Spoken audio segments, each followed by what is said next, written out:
underline. Omong dikit tapi nyelekit. Bersama Om Bob. Temukan di channel YouTube Om Bob Indonesia. Om Bob, keputusan hidup dan mati bagi asuransi Jiwa Kresna atau Kresna Life ini tinggal menunggu waktu, dan perusahaan asuransi ini diberi waktu oleh OJK untuk meminta persetujuan pemegang polis hingga kemarin. Bagaimana Om Bob menggarisbawahi masalah ini? Ya, ini kan asuransi Jiwa Kresna Life ini termasuk perusahaan asuransi yang menampung dana-dana, menghimpun dana-dana dari masyarakat. Ya. Dan ternyata sekarang itu boleh dikatakan sepertinya menjadi investasi yang bodong ya. Banyak orang yang mau narik polisnya, uang kembalinya itu nggak bisa terus. Ya, betul. Ya, dan situasinya ini memang berkelanjutan. Kalau nggak salah masalah ini sudah hampir 2 tahun ya. Itu tidak ada kepastian. Ya. Nah, terus kemudian ada yang mengatakan, wah ini lebih bagus Kresna Life ini dituntut untuk jadi pilot. Sebagian lagi ada yang ngomong jangan pilot, masuk aja PKPU. PKPU itu adalah semacam putusan dari pengadilan bahwa apa yang menjadi utang atau piutang dari nasabah itu boleh dibayarkan melalui putusan pengadilan yang namanya perdamaian antara yang punya utang sama yang punya piutang. Ya, antara Kresna Life sama nasabah.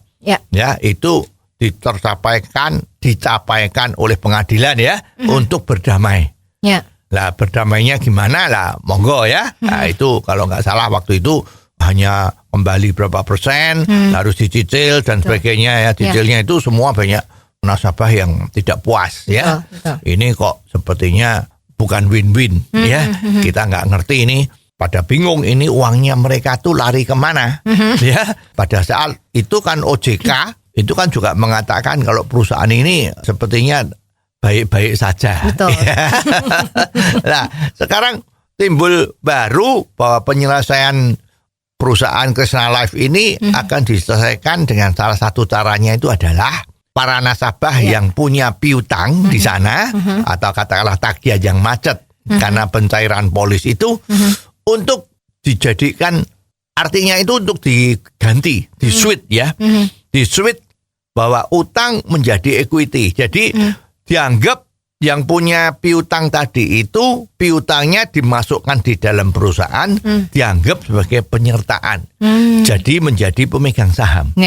Ya, ini lagi diperjuangkan. Ya. Nah, sekarang ada 2 golongan. Satu yang menghendaki PKPU itu tadi itu didamaikan, yang pihak yang lain menginginkan itu dipilotkan. Pilot itu adalah seorang dikatakan bangkrut. Betul. Ya, risiko hukumnya kalau orang dikatakan bangkrut, maka hartanya dia disita ya untuk mengembalikan kepada orang-orang yang punya piutang. Ya, dan selanjutnya kalau seorang udah dinyatakan bangkrut, maka dia tidak boleh mempunyai aset. Sepanjang hidupnya dia sampai mati itu dia nggak boleh punya aset. Ya, karena dia bangkrut itu artinya sudah kemplang. Ya, utangnya dia udah nggak bisa dibayar. Membangkrutkan diri sehingga dia tidak punya hak lagi untuk memilih aset. Ya, jadi kalau punya aset itu disita lagi, punya aset itu disita lagi. Bahwa itu dianggap dia mempunyai harta yang kemarin belum dilaporkan. Nah, misalnya begitu itu ya. Nah, sekarang pihak yang satu yang menyetujui untuk PKPU itu menganggap ini kalau sempat Kresna Life ini ditutup, maka Kresna Life ini tidak bisa melanjutkan usahanya. Kalau tidak bisa melanjutkan usahanya, terus mau bayar utangnya dia terhadap nasabah bagaimana? Ya, ini kan seperti ini kan. Betul. Nah, sekarang kalau pakai pendapat orang ahli itu ya mengatakan demikian. Kemarin sebelum izinnya dicabut, misalnya nanti dicabut ya, itu toh dia menjalankan perusahaan ini, Kresna Life ini kan gagal kan. Betul. Karena dia nggak bisa bayar nasabah kok. Kan gagal. Lah kalau ini tetap diizinkan bekerja, maka apakah perusahaannya akan jalan dengan baik? Idem Tito. Kemarin aja nggak bisa becus, sekarang kalau dipersilahkan jalan lagi, ya apa becus.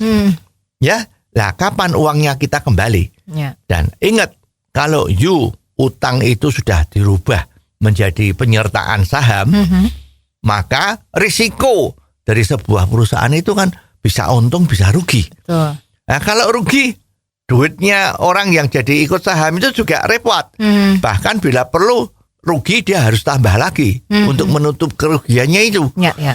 Nah, ini kan perlu dilakukan pertimbangan khusus. Apakah memang perusahaan ini dengan orang-orang yang tadi itu bisa menjalankan dengan baik. Betul. Ya, jadi juga ada sebagian yang mengatakan lebih baik dipilotkan aja. Dipilotkan, enggak usah rundingan macam-macam, hartanya ada berapa. Ya. Itu suruh kembalikan. Ya. Nah, ini menyelesaikan masalah. Ya.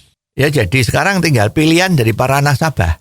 Jangan percaya dengan himbauan-himbauan atau bujukan-bujukan dari pihak PKPU, tapi juga jangan percaya dengan bujukan-bujukan orang yang milih untuk dipilotkan. Justru you sendiri harus memikirkan mana dengan akal sehat, agar putusan you jangan salah. Begitu salah, ya uang yang sudah you tanamkan investasi di Kresna Life ini ya bisa terbang walau alam ya. Oh, jadi begitu ya Om Bob. Jelas deh sekarang. Terima kasih Om Bob untuk waktunya. Sampai ketemu lagi di waktu yang akan datang. Underline. Omong dikit tapi nyelekit. Bersama Om Bob. Jika Anda suka dengan channel ini, jangan lupa subscribe, like, dan komen.